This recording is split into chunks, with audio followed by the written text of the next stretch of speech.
well then let's talk about personal identity. What makes a person the very person they are? We've been talking about essences, and so asking the question, for example, what are the properties that make someone a human being? But here I want to ask a slightly different question. Not just what makes me human, but what makes me me? What makes me the same person that I was yesterday, or last month, or last year? I want to understand not just what's essential to being human, or even what's essential to being Dan Bonavac, but how the various stages of my life get grouped together to be called one person. I do think I'm the same person who gave class on Wednesday and Monday, for example, this week. I think it was the same person, right? It'd be very strange to say, yeah, today we have a totally different professor. Looked just like the other guy, but different. In fact, I'm the same guy, but what does that mean? Because various things about me have changed. So let's make it more radical and more personal. Here are various pictures of me throughout stages of my life. There I am as a baby, wearing a baby Crockett hat. And there I am in my junior high school photograph. That picture on the right up there, that's my college graduation photograph. Yeah, my wife shows people that when she wants to make fun of me. And there I am with my wife at South Fork Ranch when we first moved to Texas. The Dallas TV show was on TV then. And so when I accepted the job here, I had never been closer to Texas than Steubenville, Ohio. And so all I knew about it really was from the TV show Dallas. So the first thing I did is go to South Fork.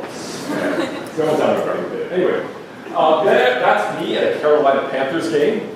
I won't tell you how much my brother and I had to drink in order for him to convince me to get made up like that. And there I am on the right in a classroom at the University of Pittsburgh. Anyway, all of those, I want to say, are me. Notice how I was describing it. That's me as a baby. That's me in junior high school. That's me in my college graduation photograph and so on. And yet, there are obviously great differences among those people pictures. So, how do we understand what it is to be me? Well, now, here is one traditional answer. You might think that A and B are the same person. Here, if we're thinking about two stages of a person, for example, you might think those are the same person if they have the same soul. But now, what is a soul exactly? How do we understand that kind of answer? Well, actually, before we look at some possibilities, what is a soul? People talk about souls all the time, and whether you believe in it or not, you must have some idea what they're talking about, what it is you do or don't believe in. So what is a soul? Yeah? Part of your identity that isn't your body. Part of your identity that isn't your body. Okay, that's a very good way of thinking about it. And indeed, that's the key to how Aristotle thinks about it. We might think, yeah, there's my body here, and obviously my body's changed a lot over time.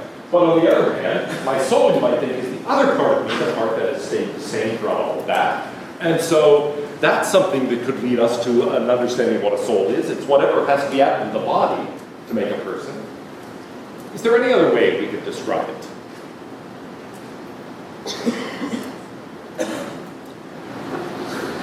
Okay, well, we'll come back to that debate.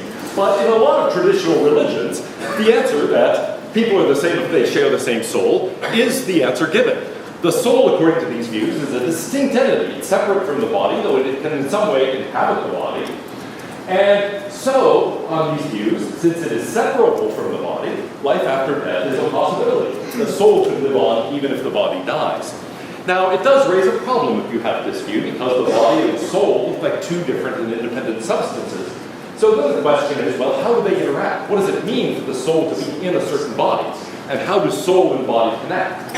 And that's a problem that you have to solve if you've got that sort of view. But it's a view common to Plato, to Christianity, to Hinduism, to a variety of other philosophical and religious views. Now, Aristotle starts from the point that you were talking about here, thinking of the soul as something that has to be added to the body in order to make a person, but as a somewhat different conception of what that really means. He goes back to the question of what a substance is. Remember, he had a number of categories. Being can be said in many senses, but there is one fundamental sense, substance. What is there? Basically, substance. But then he says, well, what is a substance? And it turns out there are different conceptions. We might talk about substance in the sense of a matter that something is composed of. Talk about this being made of a certain substance, namely bronze or ice or something like that. Something could be described as substance is if it's the form or the essence of a thing. That, in virtue of which something is called a this, he says. And then finally there's the possibility that the substance is the compound of those, the form in the matter. And indeed that is the sense in which he usually uses it. It's an individual thing, of this such, like this chair, or this person. And so it could be my matter, it could be my form, it could be the combination, which really is the person. So here's how he's thinking of it. In the case of an individual substance in general, it's really matter plus form. The wood in the form of this chair or that table. The flesh and bone in the form of me, for example. And so if we think of an individual person as the matter, the body, plus a soul, then what is there for the soul to be? It could only be the form. And so it must be that the soul is the form or the essence of a human being. And indeed, that's one of his formulas for this. My soul is the essence of me. It is the form of me in some way. So he says the soul must be a substance in the sense of a form of a natural body, having life potentially within it. Now notice what he does here. He doesn't just say the form or essence of the person. He says the form or essence of the body. And that makes his view different from that of Plato, or of Christianity, or of Hinduism, or those views we were just talking about. He shares the same idea, that body plus soul is equal to person. And yet his idea of that soul is really just the form that the body takes. He identifies the body, in other words, with matter, and thinks of the form as the form of the body. Now, of course, that's not the only way the only way to see that. You could end up saying, no, the body isn't just matter. The body is already matter in a certain form. It's not like, here's a way of seeing that. Throw me in a blender, please don't, but if you did throw me in a blender, you'd get the same matter, right? But on the other hand, it would lose the form that it has now, and you might think, well, that's not a human body anymore. Or maybe in the CSI sense it is, but not really in the sense of a human body in the ordinary sense. It's purely the matter, but the matter takes on a certain form to be the body. And so, thinking of the soul as the form of a natural body already takes a certain kind of position that isn't inevitable here. Now, another way of thinking about this, from Aristotle's point of view, is that the soul is a unified set of capacities. It is what the body can do. And so we can think of it as the form of the body, the essence of the body, but also as this set of capacities, the things that the body is capable of. And a lot of Aristotelians have thought, whether or not they like the form of the body idea, they do think, think of the soul as a bunch of capacities, the things that you are capable of doing. So, he gives a number of official definitions. I'm not going to go through them. They use some technical terms that I don't want to go into right now. I've got them really on the slides just so that you can recognize them later as quotes in case they pop up on a quiz. It's the kind of way he talks about the soul is the first grade of actuality of a natural body having life potentially within it, or its substance in the sense in which it corresponds to the definitive formula of a thing's essence. So my soul really is how you would define it. What defines Dan Bogdack having this particular soul? Well, my soul then is my essence, and the soul plus the body constitutes the animal. That is to say, the human being. So what are you as a human being? You are really a soul plus a body, and the soul is what is the form or essence of the body in his view. Well, what does it mean to say it's the form or essence of the body? Answer is, it's a sort of cause. It is the source or origin of movement. It's what moves the body. The body, after all, is just this material thing. What is giving it motion? Right now, my hands are doing this, right? Got jazz hands. Well, okay, jazz hands. What's motion? Why do I have jazz hands? What's happening here? Answer is the soul is moving the body. Okay? It is also the end. Okay, the body is in some sense defined in terms of its goals by the soul. The soul is what is directing the body toward a certain goal or purpose. And then that means it's really the essence of the whole living body. The body is just a thing, but it's getting moved around and moving around purposely toward a goal, and what is moving it is the soul. Yeah? Isn't this a little bit of maybe an antiquated view? Like scientifically, a lot of the things that we can do, being like breathing or something like thinking a certain way or having free will, can be attached to science. And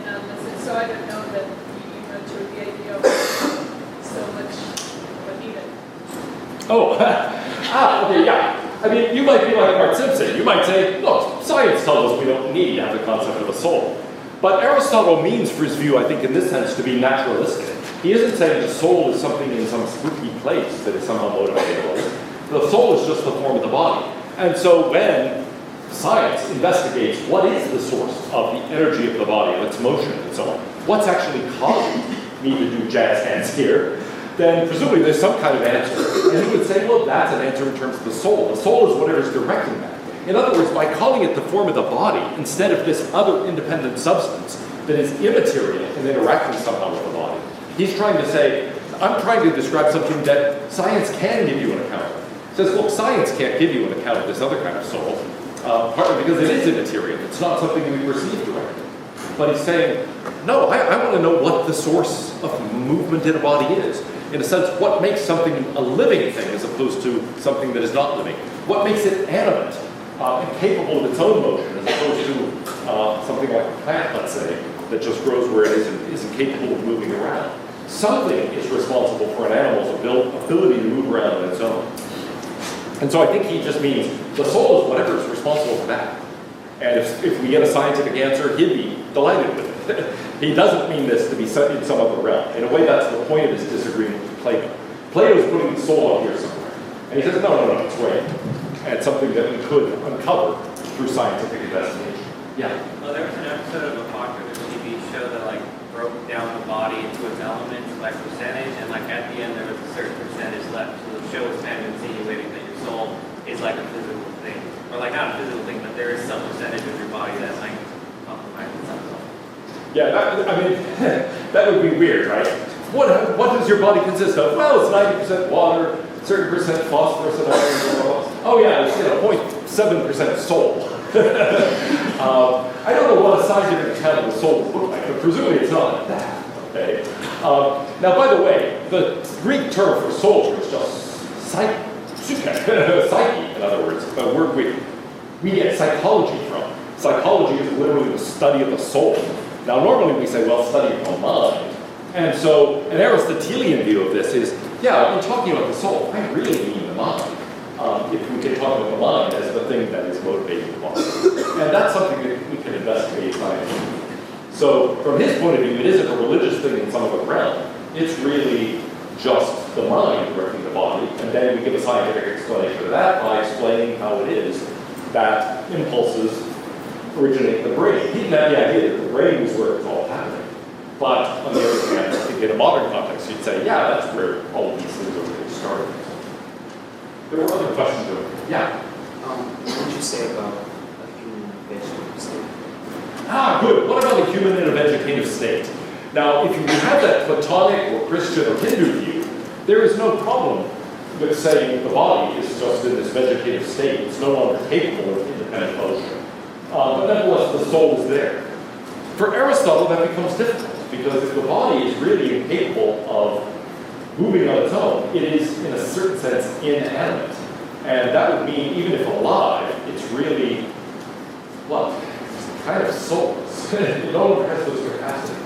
So this is, I think, a point on which the Platonic view and the Aristotelian view disagree. I think somebody in a vegetative state, a persistent vegetative state, would be, for Aristotle, no longer having those capacities, and so no longer really having a soul. Whereas if you have the Christian or Hindu view, that seems absurd. Of course, this independent substance exists whether or not the body is functioning in a certain way. So he's thinking of the soul as something like what's responsible for the functioning of the body. But yeah, that's actually pretty different from the Milhouse view there that he was trying to affect. And that's a great example for showing how. Well, according to this view, the view is that the soul is really inseparable from the body. He says it follows the soul can be separated from the body, or at least certain parts of it. If it has parts, it can't be. Now that raises an interesting question. On Aristotle's view, could there be life after death? We've seen that on the view that Plato or Christianity or Hinduism takes. The answer is yeah. The soul could exist without the body. He denies that it's separable, though. So is there any way that there could be life after death? Yeah.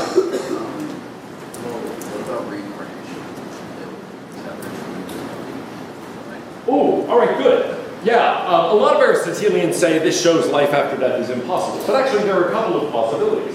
One would be reincarnation. The soul can't exist apart from the body, but if you could in some way have could a different body have the same soul?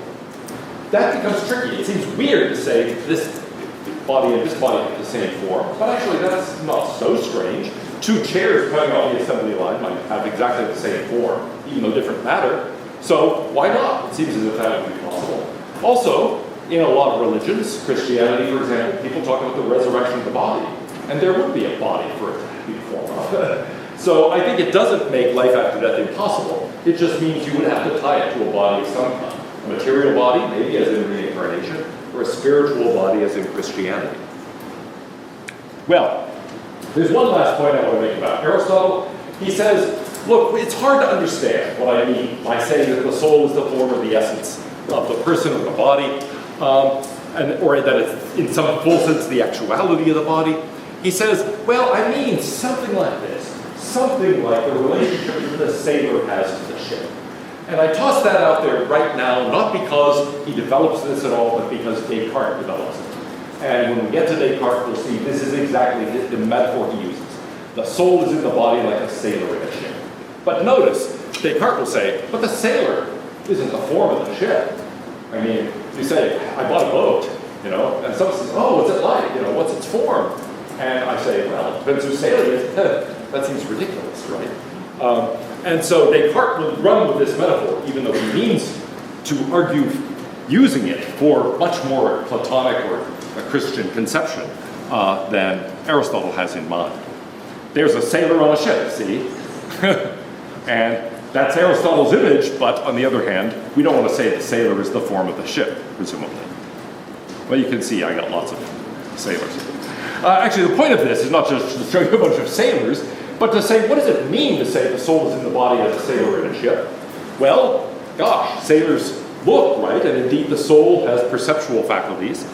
But the sailor might also be steering the ship. And it may be one person who is both seeing where to go and also going there. And so, what does it mean? In fact, in many translations of Descartes, this gets translated as a pilot in a vessel.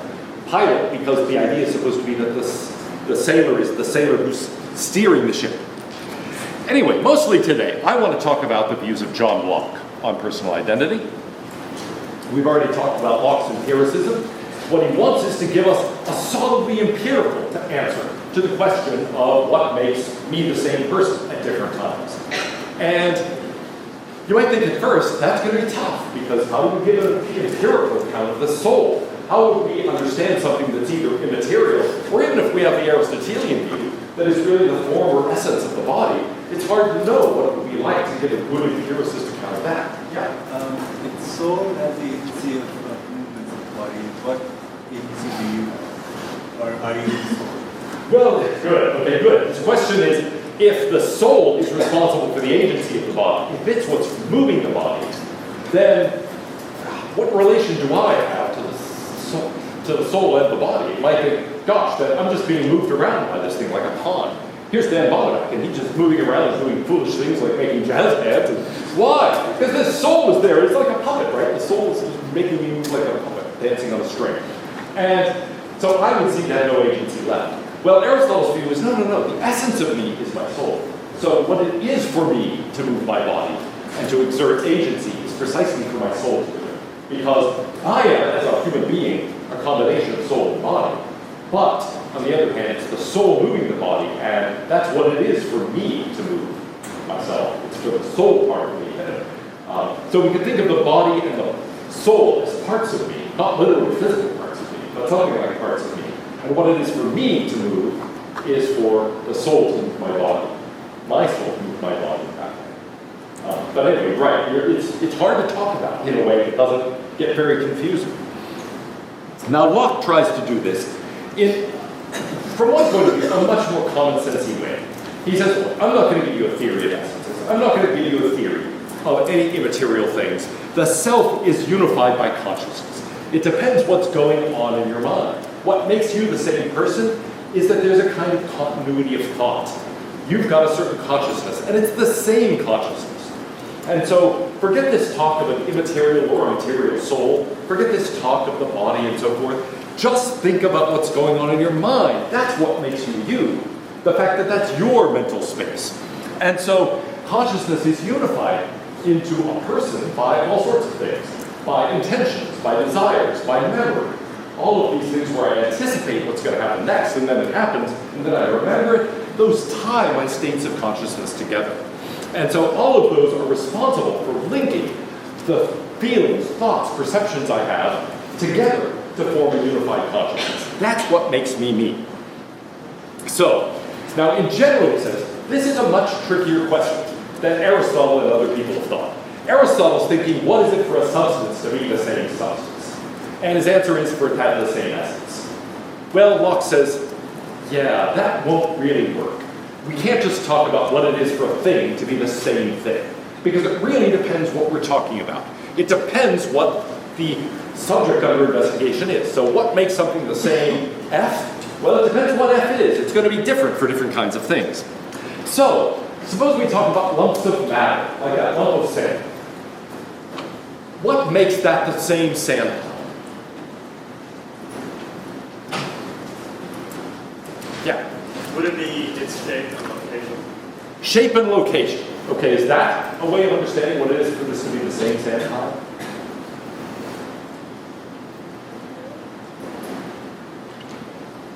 Is there anything else to it? Yeah.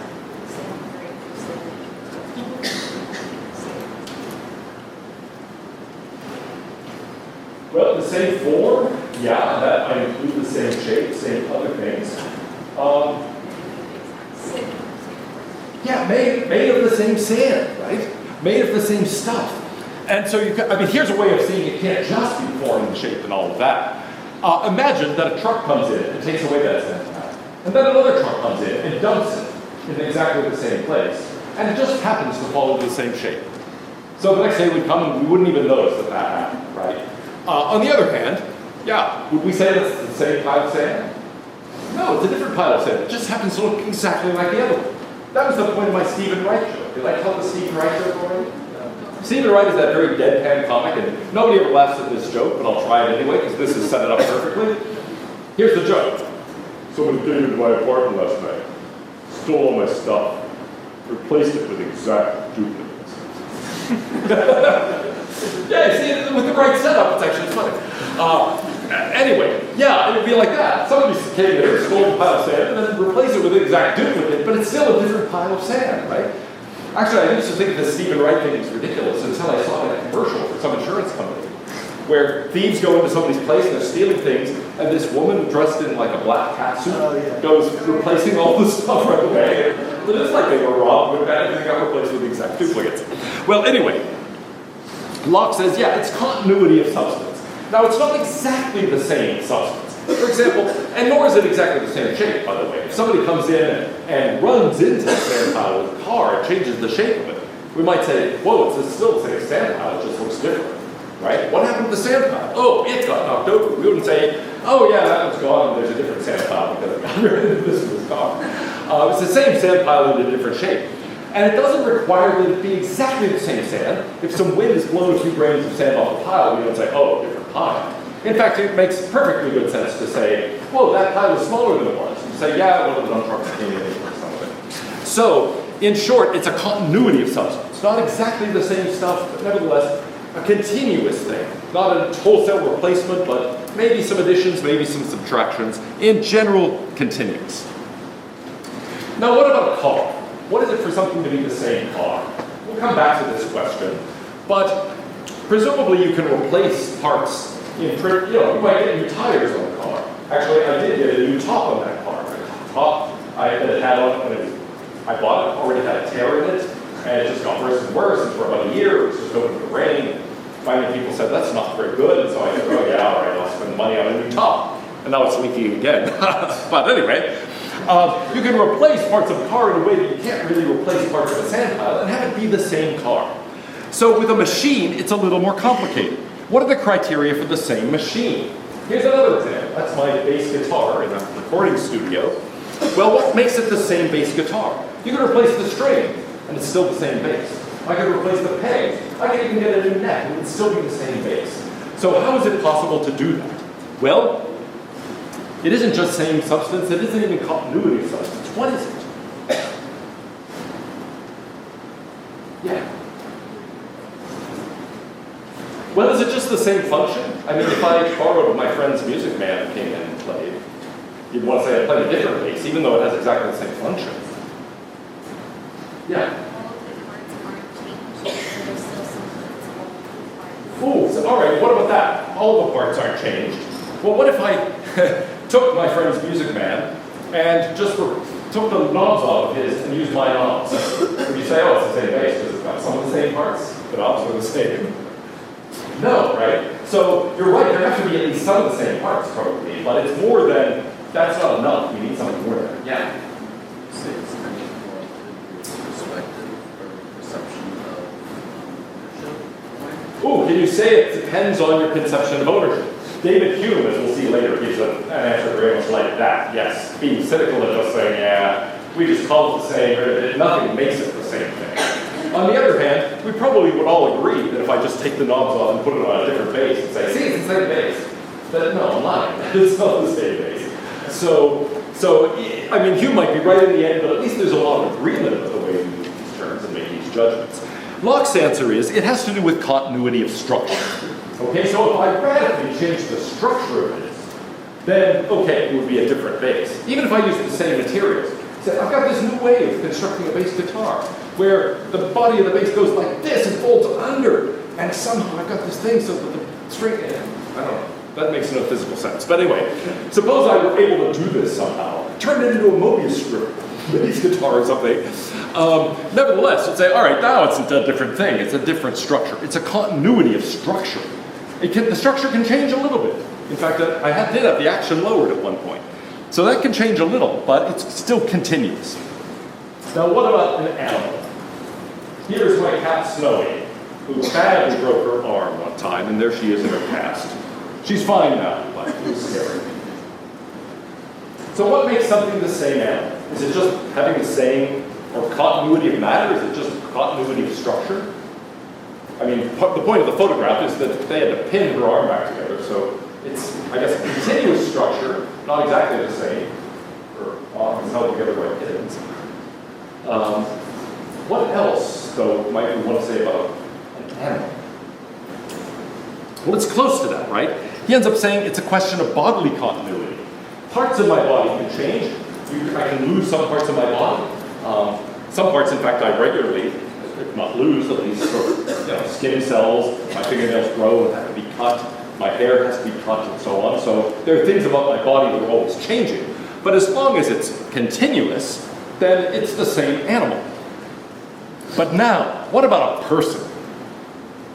You might think that's a different story. In fact, Locke does think it's a different story. He thinks person is different, because a person is something that carries moral significance to it.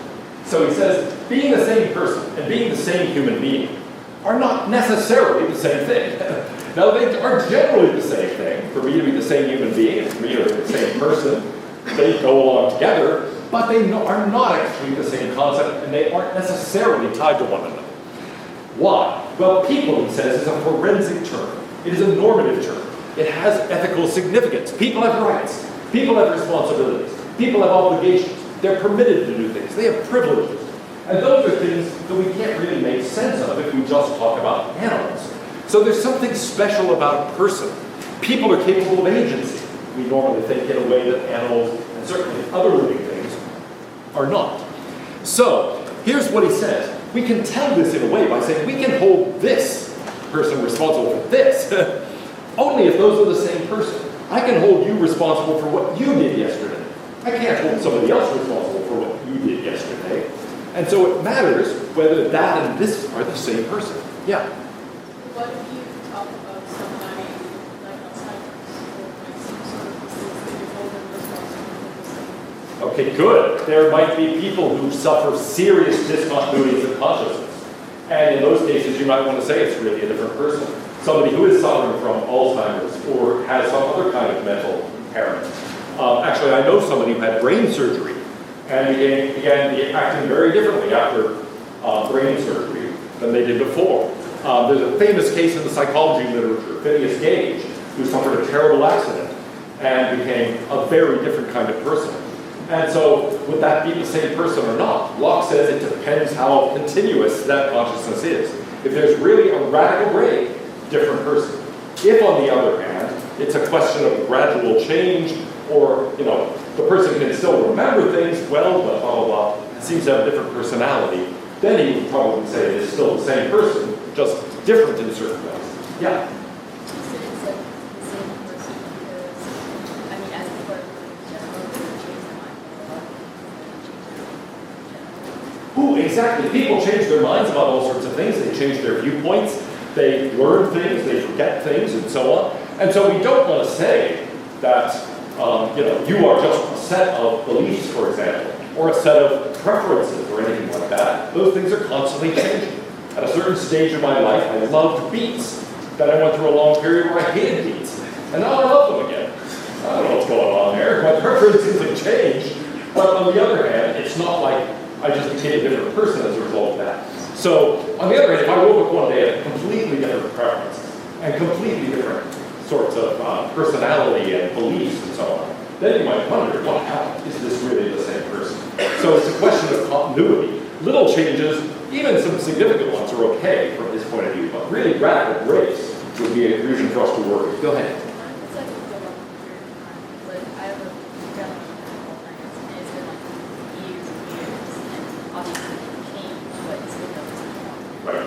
Okay, good. When those changes happen over a long period, then I think you'd be inclined to say there's enough continuity. It's sort of like, actually, we'll talk about this later, but I used to have a car that, you know, I replaced this part, I replaced that part, and so on. And finally, in the end, I had to give it up. I had broken down 3 times in 1 month. I couldn't repair it anymore. Nobody knew how to fix it.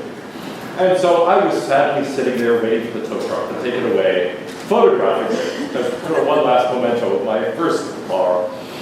And somebody came, a security guard came by and noticed me photographing his car. He said, "Why are you taking pictures of that car?" So I explained it to him. And he said, "Well, the engine isn't working. You can get a new engine." I said, "Yeah, but look, it won't shift gears properly anymore. The differential is shot. Well, get a new differential." He said, "It's rusted in the whole back." I tried that, but the entire frame would have to be replaced. He said, "Get a new frame." And so we went through this basically, and, you know, by the end it was kind of like, yeah, okay, the steering wheel might survive. Otherwise, we're talking about replacing every part of this car. And if we had to replace those gradually over a period of many years, you'd say it's still the same car because there's enough continuity. But if I have to replace them all at once, then we're inclined to say it's not the same car. You're just rebuilding a car that looks a lot like it. And the same thing is true with a person. If a person's changes happen over a long period of time, you'd say typically there's enough continuity that we say, yeah, it's the same person. But if that were to happen overnight, you might think, no, it's not the same. Now, Hume will take this as evidence that there's nothing about the world that is actually governing our use of language here. It's just that we make up our minds that way for our own purposes. But let me get to Locke's conclusion here. Being the same human being is just a matter of being the same animal, but we are not just animals. We are essentially things that think. And so if that's right, being the same person means being the same thinking thing. And that, he says, is why identity comes down to continuity of consciousness. It's not just bodily continuity, not just continuity of matter or form or organization or anything like that. It is a matter of having the same consciousness. Anyway, could Socrates be reincarnated as somebody much later? Well, Locke says it's a question of continuity of consciousness. Does Caesar Borgia remember his life as Socrates? If so, then yeah, it's possible. It's a question of, is it the same thinking thing? Could Heliogabalus be reincarnated as a hog, as in a myth? So, yeah, sure, as long as the hog remembers what it's like to be Heliogabalus. Could you have a frog prince? A frog turned into a prince by a wicked witch? Sure, as long as the frog remembers his life as a prince, as long as there's a continuity of consciousness here. Could one person inhabit 2 bodies? Yeah, as long as it's the same thoughts. Maybe during the day I'm a philosopher in Texas, and at night I'm a farmer in China. Okay, it's possible, but I don't actually would say it's not true because I don't remember that life in China. But nevertheless, if I did, then that's possible. Could there be 2 people in one body? Sure, there could be 2 people sharing the same body. And now, could there be life after death? It's a question of, can consciousness survive? And he says, really, in the end, that's sort of a scientific question, but there's no reason in principle, there's no conceptual reason why not. And so in all of these cases, a case of reincarnation, a case of being turned into an animal, a case of two people sharing the same body or two bodies with one person inside of it. Yeah, this is from Buffy the Vampire Slayer, in case you don't know what I'm referring to here. Or in the case of life after death, it matters what we say about a personal identity. And Locke's answer is very expansive. All of these things are in principle possible.